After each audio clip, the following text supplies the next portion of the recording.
السلام علیکم، welcome to health and education. آج ہم جس ٹاپک پر بات کرنے جا رہے ہیں وہ ہے فروزن شولڈر۔ ڈائبٹیز میں مبتلا افراد میں منجمد کندھے اٹ مینس فروزن شولڈر کا شکار ہونے کی شرح نارمل لوگوں سے دگنا ہے۔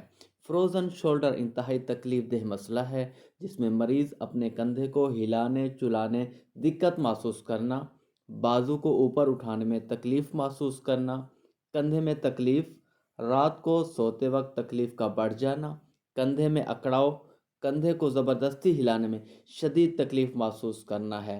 منجمد کندھے سے بچنے کے لیے ابتدائی علامات کے ظاہر ہوتے ہی کسی ماہر فزیوتھراپسٹ سے رابطہ کریں اور اپنی ایکسرسائز جاری رکھیں۔ اپنا بلڈ شوگر لیول برقرار رکھیں تاکہ آپ کا مسئلہ سنگین نہ ہو۔ اگر آپ ڈائبٹیز کے مریض ہیں تو مستقبل میں اس تکلیف سے بچنے کے لیے بلڈ شوگر لیول کو نارمل رکھیں، اور اس طرح آپ ایکسرسائز جاری رکھیں جس میں اپنا ایک ہاتھ کندھے پر رکھیں، دوسرا ہاتھ اپنی کونی پر، اور اس کو اوپر نیچے لے آئیں۔